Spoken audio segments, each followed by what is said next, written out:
नमस्कार दोस्तों, स्वागत है आपका इस YouTube channel Sarvan GS classes में। आज हम लोग चर्चा करेंगे संगम वंश के राजनीतिक इतिहास के बारे में। और आप लोगों को ये पता हो गया है पिछले 2 क्लास से कि संगम वंश के अंतर्गत कौन कौन से राजवंश को हम लोग पढ़ते हैं ना। तो हम लोग संगम वंश के अंतर्गत 3 राजवंश को पढ़ते हैं ना, और एक एक करके हम लोग चर्चा करेंगे इसमें आज तीनों राजवंशों के बारे में।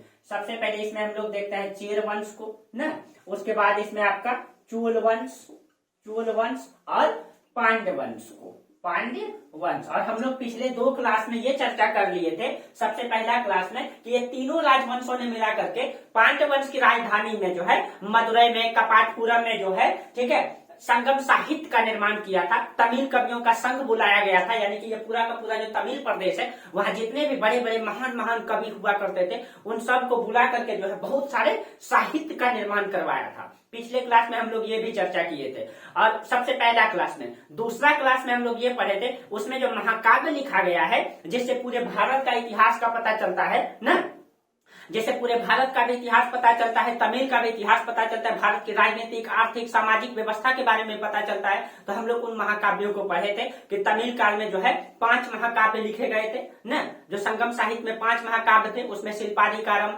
मणि मेखले, जीवक चिंतामणि ना, जीवक चिंतामणि, और एक 2 का नाम कंफ्यूज कर गए दोस्तों, जीवक चिंतामणि और 2 ध्यान से उतर गया। पिछले क्लास में चर्चा किए थे, दिमाग से बस मतलब थोड़ा सा, ठीक है, आप लोग देख लीजिएगा, ठीक है, थोड़ा सा दिमाग से निकल गया।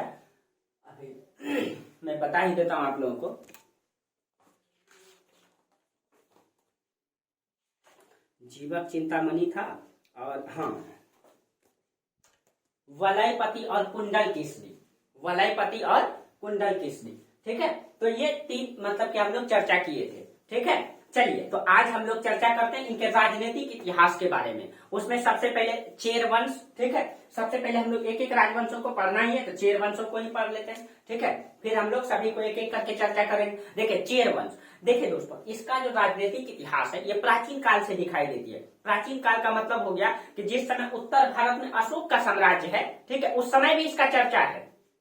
अशोक के अभिलेख में भी इसका चर्चा किया गया है। इन सभी के बारे में हम साहित्यिक स्रोत, पुरातात्विक स्रोत के बारे में चर्चा कर चुके हैं कि इन सब का जो मतलब जानकारी कहाँ से मिलती है। हम ये भी चर्चा किए थे कि रुद्रदामन का अभिलेख है ना, अशोक का अभिलेख, सॉरी रुद्रदामन का नहीं दोस्तों, कलिंग के चेदी राजा खारवेल कहाँ की गुफा अभिलेख, अशोक का अभिलेख, मेगास्थनीज की इंडिका न, इन सभी पुस्तकों में इनके बारे में चर्चा है जो हम लोग चर्चा कर चुके हैं, ठीक है। और इसका इतिहास प्राचीन काल से दिखाई देता है, यानी कि जिस समय उत्तर भारत में मगध साम्राज्य था उसी समय, ठीक है, चेर वंश का और तीनों राजवंशों का, ठीक है। और इस समय बहुत अधिक स्पष्ट जानकारी तो नहीं है दोस्तों, ठीक है, कि बहुत सारी, लेकिन इसमें राजाओं का क्रम हम आप लोगों को बता देंगे, क्या क्या काम किया है उन लोगों ने, ये हम लोग चर्चा कर लेंगे, ठीक है। आज थोड़ा आवाज ठीक नहीं है, गला थोड़ा बैठा हुआ लग रहा है, लेकिन फिर भी आप लोगों को पता चलेगा, ठीक है। चलिए, तो इसका आरंभिक शासक जो था, सबसे पहला शासक जो इसका नाम आता है, चेर वंश के बारे में कहा जाता है, ये कावेरी और वेगई नदी के बीच में है, ठीक है। जो चेर राजवंश है, देखिए ये है आपका चेर राजवंश, तो ये आपको पता है कि यहाँ से निकलती है कावेरी नदी, और वेगई दक्षिण में, मतलब कि कावेरी की सहायिका है, जो सबसे दक्षिण की नदी है, और इधर से है, ठीक है, वेगई नदी, ये भारत की सबसे दक्षिण नदी है वेगई, और इसी के बीच में आपका चेर राजवंश, ठीक है। तो चेर राजवंश जो है कावेरी, और कावेरी की ही सहायिका है वेगई नदी, जो भारत की सबसे दक्षिण की नदी यही है वेगई, जो कावेरी की ही सहायिका है, कृष्णा गोदावरी कावेरी, हाँ, कावेरी की ही ये सहायिका है, ठीक है, इसी के बीच में था। और यहाँ का जो आरंभिक सबसे पहला राजा का नाम आता है, ठीक है, पहला इसमें था, राजा का नाम बहुत डिफिकल्ट सब आएगा, ठीक है, हमको भी ध्यान में नहीं रहता है, ध्यान में रखना भी नहीं है, बस थोड़ा बहुत रखना है ताकि जहां से क्वेश्चन हमसे बन जाए, ठीक है। जैसे इसमें सबसे पहला नाम आता है उदयन केरल का, ठीक है, सबसे पहला राजा का नाम आता है उदयन केरल, और इसके बारे में कहा जाता है, ठीक है, इसके बारे में, ये महाभारत काल में इसका उल्लेख है उदयन केरल के बारे में, ठीक है। इसके समय का एक कवि है मुदीनाग रायर, इनके समय का एक कवि है, ठीक है, मुदीनाग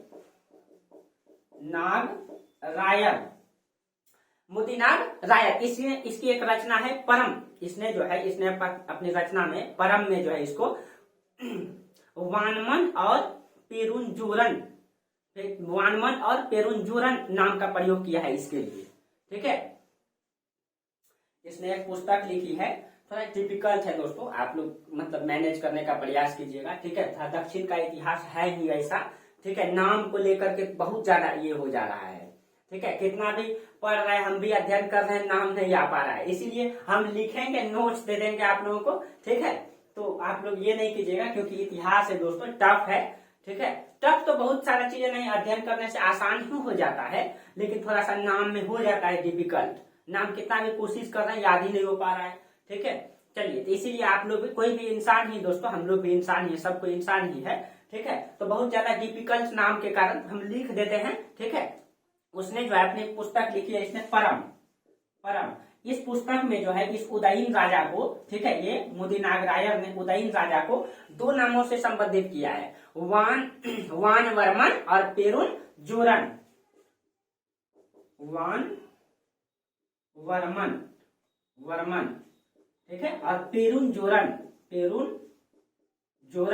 ये सब तमिल नाम है दोस्तों, ये सब तमिल नाम है। ठीक है, और इसका सबसे बड़ी उपलब्धि इनका ये है, इसके बारे में कहा जाता है कि इसके पास एक पाकशाला था, इसके पास एक पाकशाला था, और इस पाकशाला से ये पूरे राज्य में फ्री में भोजन कराता था। और इसके बारे में ये भी कहा जाता है कि ये उदयन राजा महाभारत के योद्धाओं को महाभारत के योद्धाओं को भोजन कराया था, महाभारत के योद्धाओं को भोजन कराया था। इसका मतलब है दोस्तों, इसका काल तो माना जाता है 130 ईस्वी के आसपास। ठीक है, अब अगर हम महाभारत के काल को माने तो महाभारत के योद्धाओं को अगर इसने भोजन कराया तो क्या महाभारत पूरे भारत के मतलब योद्धाओं ने लड़ा? क्योंकि ये दक्षिण में है और महाभारत उत्तर कुरुक्षेत्र में लड़ा गया, हरियाणा जो पड़ता है उत्तर भारत दिल्ली का न, तो अब यहाँ पे लड़ा गया महाभारत। इसका मतलब इसने अगर महाभारत के योद्धाओं को भोजन कराया तो क्या महाभारत का युद्ध पूरे भारत में लड़ा गया? पूरे भारत में लड़ा गया? क्या पूरे भारत के योद्धा इस युद्ध में भाग लिए थे? कहीं कहीं यहाँ सवाल खड़ा होता है। ठीक है, हाँ, जो भी हुआ तो हो सकता है दोस्तों, अगर इसने योद्धाओं को 2 तरफ से लड़ा गया था तो इसने कुछ योद्धाओं को भोजन कराया भी होगा। ठीक है, ये तो मतलब अब हम इसमें बहुत ज्यादा तो चर्चा कर ही नहीं सकते, जो हम लोगों के पास स्पष्ट प्रमाण मिलता है दोस्तों वही हम लोग चर्चा कर देते हैं। ठीक है, तो ये इसने कहा जाता है महाभारत के योद्धाओं को भी भोजन कराया था। इसके बारे में इतना ही जानकारी है। और इसके बाद एक राजा आता है नेंदुन जेरल आदन, इसका बड़ा नाम है, लेकिन हम इमाय वर्मन, देखिए इसके बाद जो राजा था, दूसरा राजा का नाम लिखिएगा, इमाय वर्मन। ठीक है, इमाय वर्मन नेंदुन जेरल,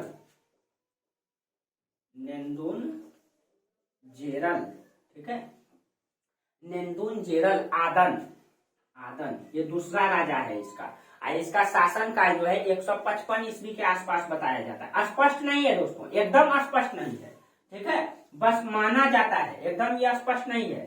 ठीक है, इसीलिए ईस्वी नहीं है लिखे, ठीक रहेगा। इमाय वर्मन नेंदुन जेरल आदन ये दूसरा राजा है। और इसके बारे में कहा जाता है इसने कदम वंश की सत्ता को खत्म कर दिया। इसके जस्ट यहाँ पे कदम वंश था, आप लोगों को चर्चा भी करेंगे। कदम वंश छोटा सा राजवंश है और उसका राष्ट्र के प्रतीक कदम का वृक्ष था, और उसी वृक्ष के नाम पे उसने अपना राजवंश का नाम कदम वंश रखा था। बड़ा सा वृक्ष था कदम का, ठीक है, बहुत बड़ा विशाल पुराना वृक्ष था कदम का, और उसी के नाम पे कदम वंश उसने अपना नाम रखा था। तो कदम वंश को इसने खत्म कर दिया, उसका प्रतीकात्मक जो वृक्ष था उसको भी ये नष्ट कर दिया था। ठीक है, तो कहीं कहीं ये नष्ट किया, पेड़ वृक्ष नहीं करना चाहिए था। ठीक है, और इसी ने धनुष को प्रतीक चिन्ह बनाया था। तो आप लोग को बोले थे कि चेर राजवंश का प्रतीक चिन्ह धनुष, और इसका जो है आपका यानी कि पांड्य राजवंशों का मछली और चोल राजवंशों का बाघ था न।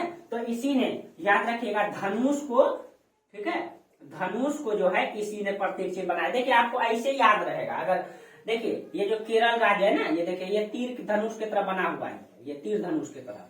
ठीक है, क्योंकि देखिए एकदम तीर को ऐसे तान के जो है इसे बांधा जाता है, इसी तरीके से ये केरल है। तो आपको याद रखना है तीर धनुष किसका है, इसी का है। ठीक है, ऐसे तीर धनुष बना हुआ है।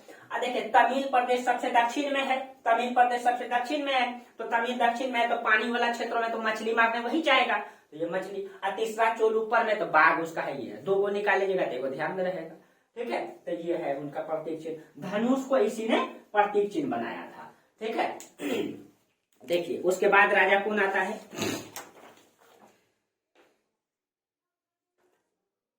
हाँ इसके बारे में ये भी कहा जाता है कि माय मॉर्मन नेतुन जनरल आदर ने जो है इसने बहुत सारे यवनों को, ठीक है, बंदी बनाया था। यवनन मतलब विदेशी, पिछले क्लास में चर्चा किए थे। तो इसने जो है इसका काम क्या है, इसने यवनों को, बहुत सारे यवनों को बंदी बनाया था और कहा जाता है तब तक नहीं छोड़ा था जब तक उसको बहुत सारा मात्रा में उससे फिरौती नहीं ले लिया था। अब फिरौती में क्या लिया था, बहुत सारा रकम लिया था, सुंदर कारीगरी से युक्त बहुत सारा बर्तन लिया था, तब जाकर के हिंद यवन को मतलब कि ये क्या किया था, मतलब कि छोड़ा था। अब क्यों उसको बंदी बनाया था, काले तो कुछ परेशान किया था, ये नाविक था, ये यूनानी ग्रीक नाविक था और इस राजा को मतलब कुछ तरीके से परेशान किया था। क्या परेशान किया था स्पष्ट प्रमाण नहीं है, लेकिन परेशान किया था और इसीलिए इसने जो है उन यवनों को बंदी बनाया था। तब तक नहीं छोड़ा जब तक बहुत सारा आभूषण, रकम और अब मतलब बहुत सारा सुंदर सुंदर बर्तन नहीं ले लिया, तब तक छोड़ा नहीं था। और उसके बाद कहे थे इसकी उपाधि के बारे में, इसी के बारे में उपाधि आता है प्रियदर्शी। आप याद कीजिए उत्तर भारत में इनकी उपाधि, ठीक है, आप याद कीजिए उत्तर भारत में प्रियदर्शी नाम किसका है, प्रियदर्शी, ये इनकी उपाधि है। याद कीजिए उत्तर भारत में, ठीक है, हम बता देते हैं दोस्तों, अशोक ने प्रिय नाम प्रियदर्शी राजा अशोक, उसमें जो कलिंग का अभिलेख में उसका नाम प्रियदर्शी है और इसमें प्रियदर्शी नाम इसी का है। और आप लोग याद कीजिए जब अशोक का अभिलेख को सबसे पहले जेम्स प्रिंसेस ने पढ़ा तो उसने जो है श्रीलंका के राजा तिष्ट से उसका संबंध जोड़ा था। और जब बाद में जो है बर्टनर के क्या नाम था, ध्यान से उतर गया,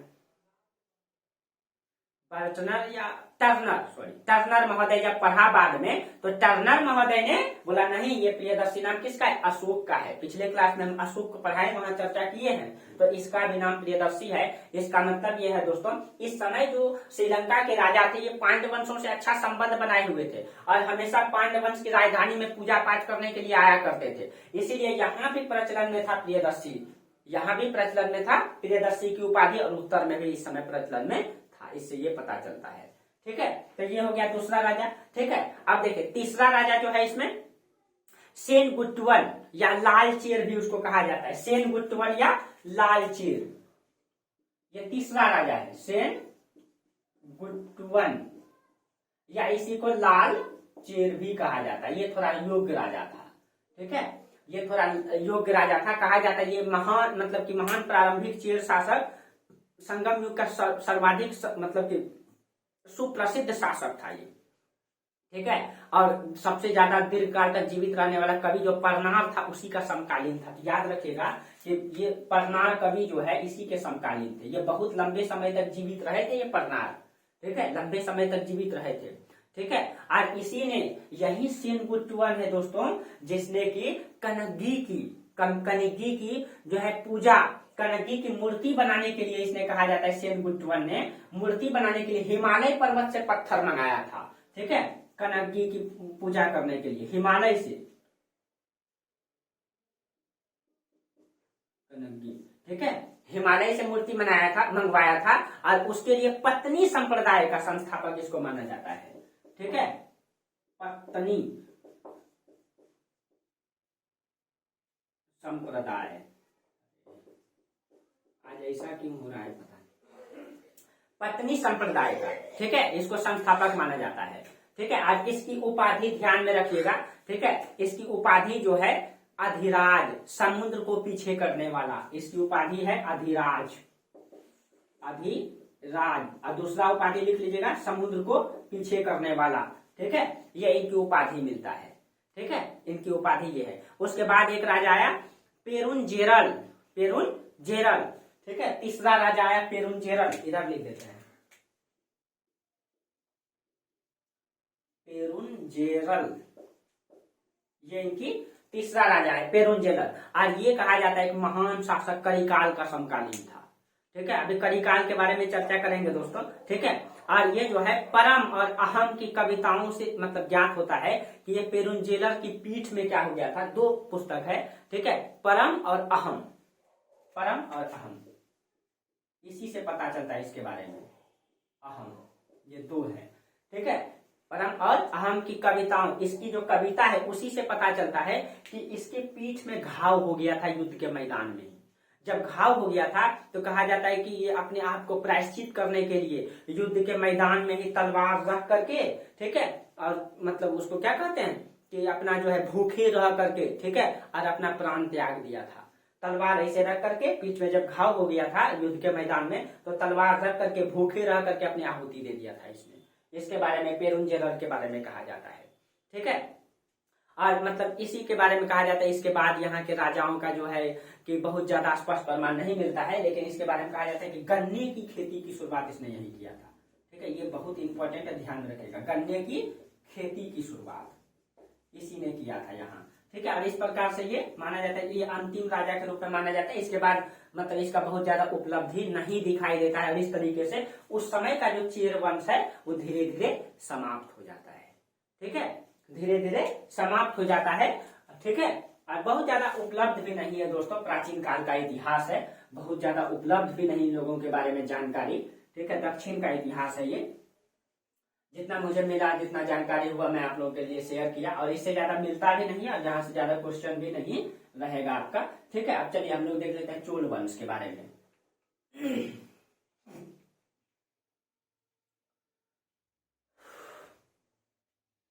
हाँ, इसका मतलब कि आर्थिक व्यवस्था को पढ़ेंगे, सामाजिक व्यवस्था को पढ़ेंगे, वहां से क्वेश्चन भी रहता है और यहाँ से भी क्वेश्चन रहेगा। ऐसा नहीं कि आप लोग साफे नेग्लेक्ट नहीं कीजिएगा, इतिहास है, इसको नेग्लेक्ट नहीं करना है, क्वेश्चन कहीं से भी हो सकता है, ठीक है। सिविल सेवा है, कहीं से भी क्वेश्चन हो सकता है, ठीक है। चलिए अब हम लोग दूसरा देखते हैं चोल वंश के बारे में, ठीक है। चोल वंश के बारे में कहा जाता है कि चोल वंश जो है पेन्नार और बेल्लार नदी के बीच में है। ये कौन सा नदी? पेन्नार नदी। पेन्नार, अगर आप लोग ज्योग्राफी पढ़े बताइए पेन्नार किसकी शाखा है? बेल्लार नदी। ये दो नदी के बीच में ये चोल साम्राज्य हुआ करता था, तो आपको पता है ये चोल साम्राज्य है, ठीक है। चोल साम्राज्य की उत्पत्ति दो बार दिखाई देता है, एक तो प्राचीन काल में, अब फिर से विजयाल शासक आएगा, जो आप अगले क्लास में हम लोग पढ़ेंगे इसके बारे में, ठीक है। वहां से क्वेश्चन भी ज्यादा रहता है। उसी में आपका राजराज चोल, ठीक है, जिसने कि गंगई कोंडचोलपुरम का मंदिर बनवाया गया, भारत का सबसे ऊंचा मंदिर, उसके ऊपर में 5000 किलो का यानी 5 टन का पत्थर रखा है। इन सब के बारे में चर्चा करेंगे आगे। यही चोल वंश, पहले हम लोग प्राचीन काल वाला चोल वंश पढ़ ले, फिर आधुनिक काल वाला मतलब मध्यकाल वाला पढ़ेंगे, पूर्व मध्यकाल वाला, ठीक है। देखिए ये राज्य के बारे में कहा जाता है, इसको टोंडे मंडलम या चोल मंडलम के नाम से भी जाना जाता है। टोंडे मंडलम या चोल मंडलम। और इसकी जो राजधानी है वो तिरुचिनापल्ली जिला में उरैयूर पहले था, और उसके बाद कावेरीपट्टनम या कुहार इसकी राजधानी, ठीक है। तिरुचिनापल्ली जिला, तिरुचिनापल्ली का कौन सा जी? तिरुचिनापल्ली का उरैयूर। ये उरैयूर बहुत बड़ा केंद्र रहा है। उरैयूर जिला का कहां पे पहले था? ये कावेरीपट्टनम या कुहार, कावेरी नहीं, पहले ये तिरुचिनापल्ली जिला का उरैयूर, बाद में बना कावेरीपट्टनम या इसी को हम लोग क्या कहते हैं? पुहार, ठीक है। तो चोल की फेमस राजधानी पुहार जो है फेमस है, ठीक है, इसकी राजधानी। इस वंश का राजा जो था, पहला राजा, ठीक है, इसका नाम जो है आप लोग अपने बेटा बेटी भाई बहन जो भी है उसका नाम जरूर रखिएगा, ठीक है। और आप लोग याद करके भी सुनाइएगा इस नाम को, या लिख करके दिखाइएगा, ठीक है, भेजिएगा हमको, आप लोग याद जरूर कीजिएगा अगली क्लास में। इसका पहला राजा का नाम है, ठीक है, हम कई बार पढ़े दोस्तों इसके बारे में, ठीक है। देखिए उर्वपहर्रे, देखिए उर्वपहर्रे उडन जेनी चिल्ली उर्वपहर्रे। देखिए यहां लिखा हुआ है उर्वपहर्रे, ठीक है। उडन जोनी चिल्ली, उडन जोली चिल्ली। आप लोग अपने बेटों का नाम इतना ही बड़ा रखिएगा, क्या, ताकि मतलब कि स्कूल और कॉलेज में पुकारने में भी आसानी होगा, क्या। उर्वपहर्रे उडन जेनी चिल्ली, ठीक है दोस्तों, तमिल नाम है, ठीक है। आप लोग भी कोशिश कीजिएगा रखने के लिए, अपने भाई बहन का नाम रख दीजिएगा, क्या, या बेटों का नाम रख दीजिएगा, फिर पुकारने में बड़ा मजा आएगा, क्या। चलिए इतना बड़ा नाम है कि पढ़ करके क्या देखिए। लेकिन कहा जाता है कि इसने उरैयूर को राजधानी बनाया था, ठीक है, इस याद रखिएगा, इसने ही उरैयूर को राजधानी बनाया, इसने उरैयूर को राजधानी बनाया था, ठीक है। और इसके समय कहा जाता है कि वस्त्र उद्योग बहुत विकसित अवस्था में था, ठीक है। और इसी समय जो 32 प्रकार का वस्त्र का प्रमाण मिलता है शिल्पाधिकारम में, ठीक है, इस समय ये था। तो वस्त्र उद्योग इसके समय बहुत फेमस अवस्था में दिखाई देता है, ठीक है। और इसने जो है इसने अस्थायी कोषागार का भी स्थापना किया था, ठीक है। अस्थायी कोषागार इसका मतलब है कि ये बहुत योग्य राजा था, ठीक है, कोषागार। और इसके बाद कहा जाता है कि इसका पुत्र शासक बना, जिसका कोई स्पष्ट प्रमाण नहीं है, लेकिन इसका पुत्र का पुत्र यानी इसका पोता का प्रमाण मिलता है जो बहुत ही योग्य शासक था, उसका नाम था करिकाल। उसका क्या नाम था? करिकाल, ठीक है। और ये करिकाल जो है करिकाल के तरह योग्य था, ठीक है। ये जो करिकाल है ये करिकाल के तरह ही योग्य था। देखिए करिकाल के बारे में कहा जाता है, करिकाल का मतलब होता है जले पैर वाला, जले हुए पैर वाला, ठीक है, करिकाल। इसके बारे में कहा जाता है दोस्तों कि ये जो चोल वंश है ना, चेर और पांड्य, चेर और पांड्य ये दोनों ने मिल करके एक बार क्या, इन दोनों ने मिल करके चोल शासक पे हमला किया था। अब जब करिकाल शासक था तो करिकाल को बंदी बना लिया था, ठीक है। और जब करिकाल को बंदी बना करके जब मतलब इसको कैद खाने में डाल दिया था, और ये करिकाल बहुत योग्य शासक था, इसलिए दोनों ने मिल करके उसको बंदी बना के जेल में डाल के जेल में आग लगा दिया। लेकिन कहा जाता है ये इतना योग्य शासक था कि जेल को तोड़ करके भाग गया, लेकिन भागने के क्रम में एक पैर इसका जल गया था, ठीक है, इसीलिए इसका नाम जो है इसका मुंह भी जल गया था। तो एक तो दक्षिण भारत के लोग काले होते ही हैं, और प्लस में जल भी गए, इसीलिए सोच लीजिएगा इनका चेहरा कैसा हो गया होगा, ठीक है, इसीलिए इनको करिकाल कहा जाता है, ठीक है। दक्षिण, ये देखिए दोस्तों ये प्रकृति की देन है, गोरे काले क्या भेद करना, प्रकृति की देन है, ठीक है। क्योंकि दक्षिण भारत में सालों भर सूर्य की किरणें पड़ती हैं तो वहां पे लोग काले होते हैं। उत्तर भारत चल जाइए लोग गोरे होते हैं, जम्मू कश्मीर में, क्योंकि वहां ठंड पड़ती है, ठीक है। मध्य भारत में खिचड़ी प्रकार के लोग होते हैं, कोई गोरे कोई काले कोई कुछ, क्या ये प्रकृति की देन है दोस्तों, ठीक है। तो इसमें कोई ये टिप्पणी नहीं की जा सकती है, प्रकृति ने सबको सब अनुरूप बनाया है, ठीक है। वहां के लोग अगर काले नहीं होंगे तो उसका त्वचा जल जाएगा, ठीक है, क्योंकि वहां सालों भर गर्मी पड़ती है, ठीक है। चलिए हम इस तरीके से बोल दिए दोस्तों ताकि आप लोगों को ध्यान में रहे, ठीक है। करिकाल, और इसके बारे में कहा ये बहुत ही योग्य शासक था, ठीक है। इसने एक युद्ध किया था, वेनी का युद्ध, ये बहुत योग्य शासक था। इसके योग्यता के बारे में कहा जाता है इसने एक युद्ध किया था, वेनी का युद्ध, ठीक है, वेनी का युद्ध। और इस युद्ध में कहा जाता है कि इसने जो है, इस युद्ध में कहा जाता है 11 राजाओं के सम्मिलित सेना को पराजित किया था। एक तरफ 11 राजा का सम्मिलित सेना था और एक तरफ अकेले जो है करिकाल था, ठीक है, करिकाल था। और 11 राजा के सम्मिलित सेना को पराजित करके करिकाल जीत लिया था। इसकी योग्यता की पहचान इससे की जा सकती है। और करिकाल के बारे में ये भी कहा जाता है दोस्तों कि इसने पूरे उत्तर भारत को भी जीता था। उत्तर भारत अगर कहा जाए, मगध को, अवंती को, इन सारे क्षेत्रों को इसने जीता था। अब कब जीता था दोस्तों, हो सकता है कि मगध वंश से पहले इसने जीता होगा पूरे भारत को, ठीक है, लेकिन कहा जाता है कि करिकाल ने पूरे भारत को जीता, पूरे भारत को जीता इसने, ठीक है। लेकिन कब जीता स्पष्ट प्रमाण तो नहीं है, लेकिन कहा जाता है इसने पूरे भारत को जीता। तो हो सकता है हर्यक वंश से भी पहले जीता हो, क्योंकि उसके बाद का इतिहास में दिखाई देता है कि भारत में राजनीतिक सत्ता था। आप लोग को पढ़ा भी चुके हैं, आप लोग समझ ही रहे हैं, ठीक है। तो ये देखिए, आज कहा जाता है कि इसने अपने सभी मतलब शत्रुओं को पराजित करके पूरे तमिल देश पर अपना अधिकार किया था, यानी इन दोनों को पराजित किया था, दोनों को पराजित किया था। और श्रीलंका से इन्होंने बहुत सारे युद्ध बंदियों को लाया था, श्रीलंका को भी जीता। और श्रीलंका को जब जीता तो वहां पे बहुत सारे युद्ध में जो बंदी पकड़ाया गया उसको लाया, और युद्ध बंदी को ला करके और कृष्णा नदी में बहुत बड़का सा बांध बनवाया था, क्योंकि कृष्णा नदी में बार बार बाढ़ आ जाता था, ठीक है। तो उसी से बचने के लिए इसने क्या किया था, बहुत बड़ा बांध बनाया था। और कहा जाता है इसने जो है पठारी क्षेत्र, जंगली क्षेत्र को साफ करके कृषि योग्य भूमि का विस्तार किया था, सिंचाई के लिए तालाबों का निर्माण किया था, ठीक है। कहीं कहीं ये योग्य राजा दिखाई दे रहा है दोस्तों, जनता के प्रति भलाई भी सोच रहा है, ठीक है। तो उस समय बहुत जरूरी था सिंचाई, क्योंकि उस समय अकाल ज्यादा पड़ता था पानी की कमी के कारण से, ठीक है, पानी की कमी के कारण से। तो याद रखिएगा इसने कावेरी, हाँ, सबसे पहले श्रीलंका को पराजित किया, ठीक है, श्रीलंका को इसने पराजित किया। श्रीलंका से लाया युद्धबंदी, युद्धबंदी को ला करके कावेरी नदी में क्या बनवाया, इन लोगों से बांध बनवाया, ठीक है। और इसने तालाब का निर्माण किया, प्लस में ये सिंचाई के लिए तालाब का निर्माण किया, प्लस में जंगल और पठारी भूमि को साफ करके कृषि योग्य भूमि में बदला। कहीं कहीं जनता के लिए सोच रहा है दोस्तों, याद रखिएगा। इसने हिमालय तक के क्षेत्र को जीता, ये चीजें कभी नहीं भूलिएगा आप लोग। इसने जो है हिमालय तक के क्षेत्र को जीता।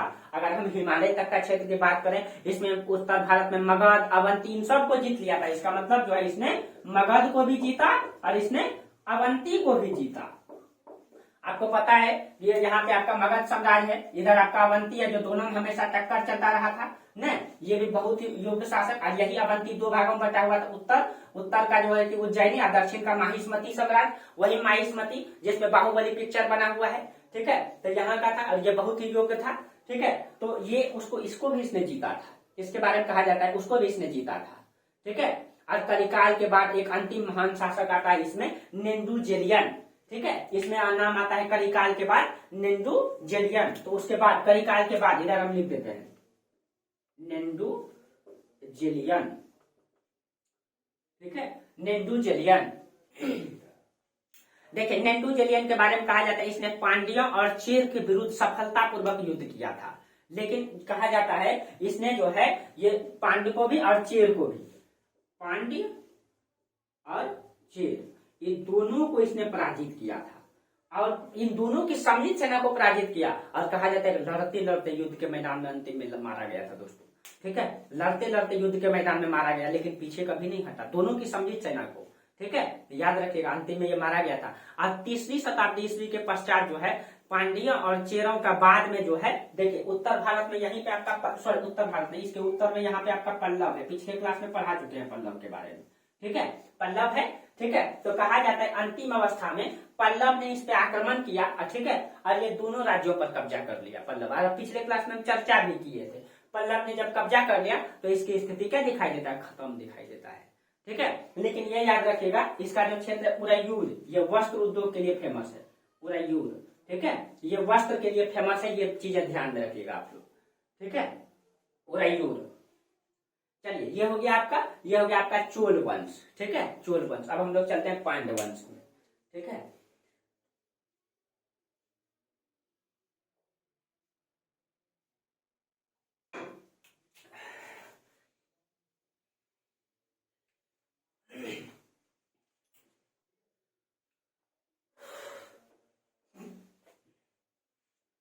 आज थोड़ा गला दोस्तों ये बैठा हुआ लग रहा है, इसीलिए ज्यादा जोर से नहीं बोल पा रहे हैं, ठीक है।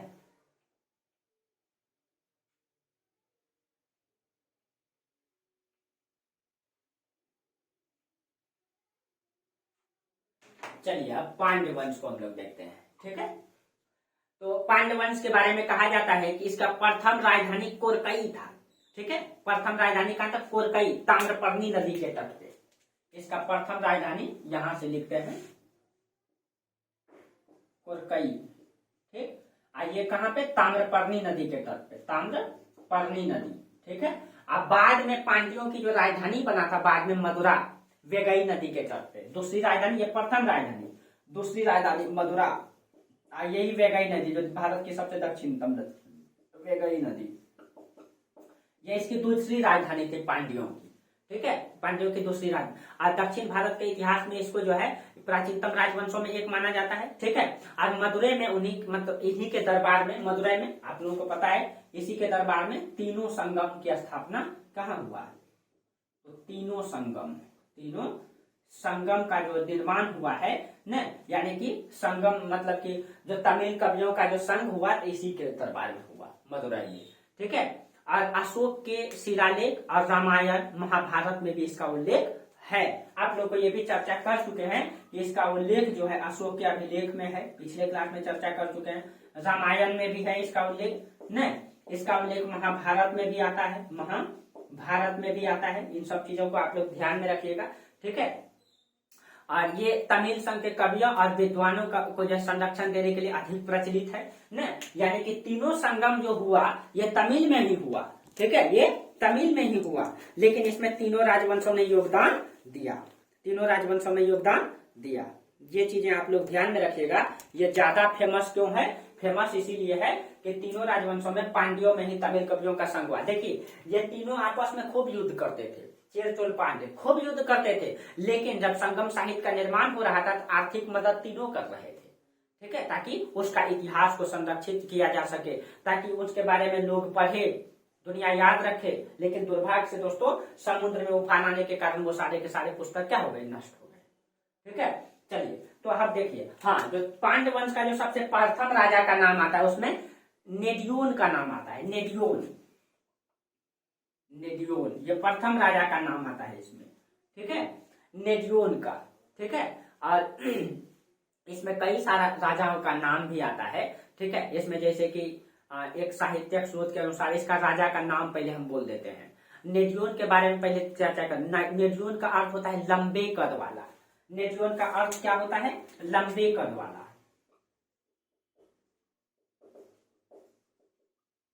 लंबे कद वाला इसका अर्थ होता है, ठीक है। और इसके बारे में कहा जाता है इसमें जो है बहरुली नदी को अस्तित्व प्रदान किया था। अब पता नहीं ये अस्तित्व कैसे दिया। बहरुली नदी अस्तित्व प्रदान किया था, आप लोग लिख लीजिएगा। अस्तित्व का मतलब कि बहरुली नदी को इसने खुद स्थापित किया। अब हो सकता है दोस्तों पानी सूख गया होगा तो इसने कोई व्यवस्था किया होगा, लेकिन अस्तित्व प्रदान करना ये अलंकारिक चीजें दिखाई देता है, ये प्रकृति है दोस्तों। मतलब नदी को कोई रोक नहीं सकता है, ठीक है। लेकिन वहां की नदियां जो है कि बरसाती नदी है, ठीक है, छोटी छोटी नदियां होती है, तो हो सकता है कि इसने पानी उपलब्ध कराया होगा, ठीक है। और इसी के समय समुद्र पूजा की शुरुआत हुई, याद रखिएगा। समुद्र पूजा की शुरुआत जो है इसी के समय किया गया था, ठीक है। और कुछ सारे ज्ञात साहित्य के अनुसार कई सारा, जैसे वदीन बलन बन्नित, कई सारे राजा का नाम आता है, ठीक है। एक राजा का नाम आता है इसी के समय में, ठीक है। उसका नाम क्या है कि बदीम बलन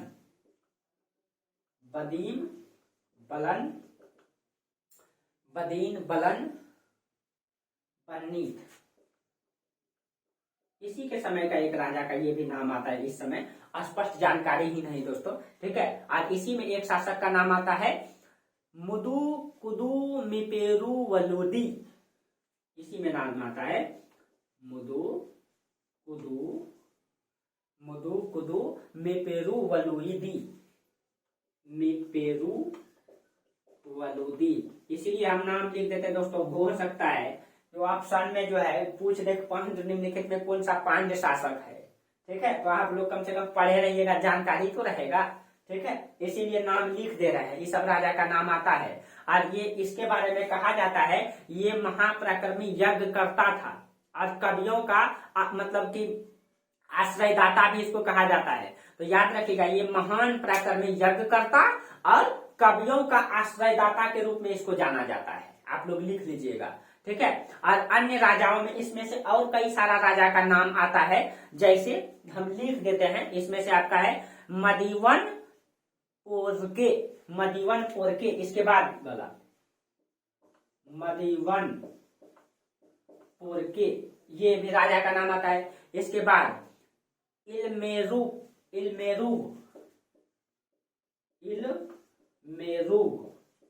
ये भी राजा का नाम आता है, इलमेरू, ठीक है। और इस समय के पुस्तकों में अगर हम चर्चा करें, ये सारे राजा का नाम आता है। पुस्तकों में अगर हम चर्चा करें तो नेंडू डियोन, ठीक है। इस समय का जो पुस्तक है पांड्य वंश का, जो इन लोगों ने लिखवाया है, ठीक है, नेंडू डियोन, ये सब पूछ सकता है, नेंडू डियोन, ठीक है। उसके बाद पालसा लई मुदु कुदुमी, नेंडू जेलियन, इन सारे, देखिए ये सब पहले शासक का नाम लिख देते हैं, पहले हम चर्चा कर देते हैं, ठीक है। इसमें जो है ये सारे, ये शासक का ही नाम है दोस्तों, ये शासक का नाम है।